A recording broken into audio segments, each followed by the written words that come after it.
Essay number 2, which you're going to start this week, is all about learning how to describe effectively. So chapter 121 covers some information about how to do that. Now, it doesn't give a lot of information, I don't think, but I think that's good. It gives you some basics, a basic starting point, what to include, what not to include, and how to organize your description. So I think those are the essentials. So if there's something that you're missing, if something just isn't quite clicking for you and how to write a good description, let me know, and I will try to fill in those blanks for you. So first, I just want to cover the key elements that the the chapter mentions in writing a description. So the first thing that I want you to really pay attention to is the dominant impression. And the dominant impression is pretty much just kind of your focus for what your description is going to be about. What kind of impression do you want to give about whatever it is you're describing? In essay number 2, you're going to be describing an advertisement. So look at that advertisement. What kind of impression are you going to give your audience about that? Because when you write your paper, you are writing it to someone who has not seen it, who doesn't know about it. So they're relying on you to give them that information. So you just have to think about what your main feeling is going to be about that image. Okay? And then you have to think about what kind of details you want to include. And this is where pre-writing is very helpful in writing this type of paper. So you have to decide what kind of details you include based on that dominant impression. This is exactly like writing any other type of paper. Your dominant impression is your thesis statement. The details you include about the image you're describing is just like any detail and support you would provide for an argument or for a narrative. It's the exact same idea, just the information's different. You're giving the details of that image. So color, shape, what's going on, what action is occurring, any text that might be there. So you have to figure out what details are important enough to mention in your paper. Your paper still has to be a minimum of 2 pages long. For an advertisement description, you're going to have to include a lot of detail. But you still have to be careful in how you organize it and where you include it, not just what you include. So moving on to that, look at the text on page 313. It gives you a variety of different patterns to help you organize your description. For example, you can do front to back, left to right, top to bottom, inside out, inside to outside, near to far, and you can flip all of those. So that just doubled them. You can also do a narrative pattern. And as the book says, the pattern that you use is dictated by what you're doing and the subject that you're using. So I really encourage you to be logical in how you organize your paper. Organize it for a reason. Maybe you kind of move around the image clockwise. You start in the center middle and kind of work your way down to the right, to the lower middle, and then up on the left side. Maybe that would work. I don't know. It's totally up to you. Just do it logically. Think about what you're trying to do and do it. So you have to organize your thoughts. If you jump around and your paragraphs jump around, your reader's not going to be able to understand this image. Because remember, your reader's blind to this image that you're describing. If you don't do a good enough job, you are not going to be able to describe it effectively.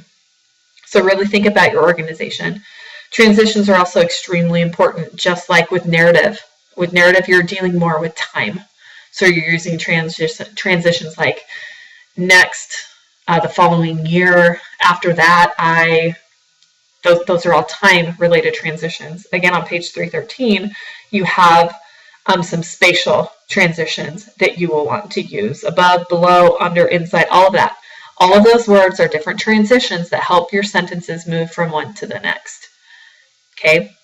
So that's how you pick a pattern, and then you use transitions to move through that pattern in your paper. And then lastly, make sure you use really vivid description and really vivid language in your description, because that's the whole point.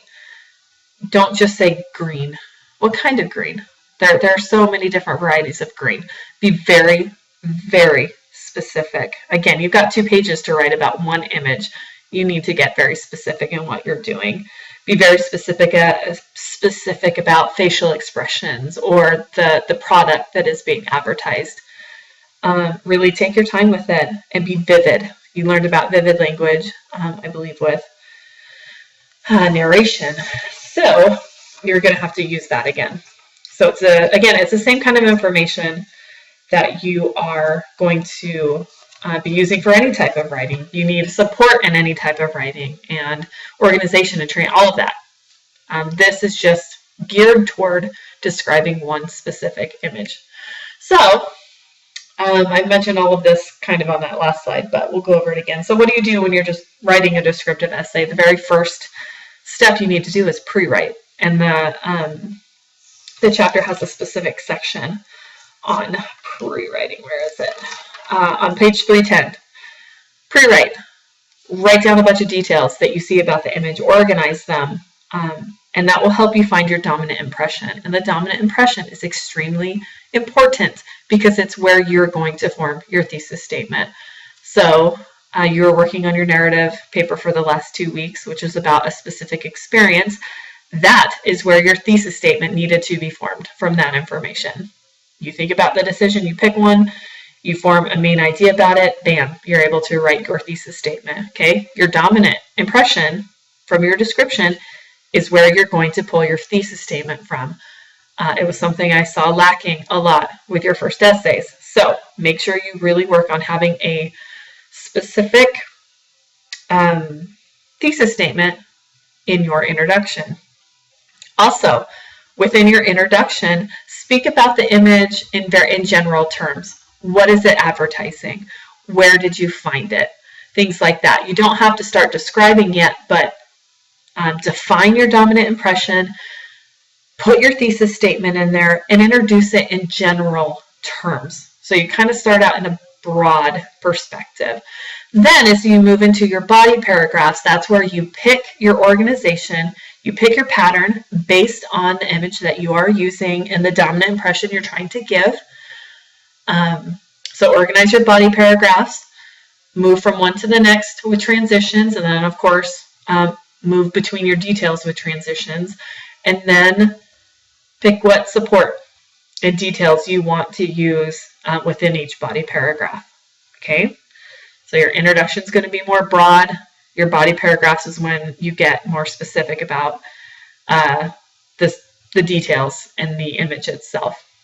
With your conclusion, draw back out. Go back to being a little more general about the image. No longer look at the specific tiny details. Look at it as a whole, just like you did in your introduction. This is a very, very common way to organize your whole paper, so I really encourage you to do it. Start broad. Start broad in your intro. Go specific in your body paragraphs. You should have at least 3 or 4.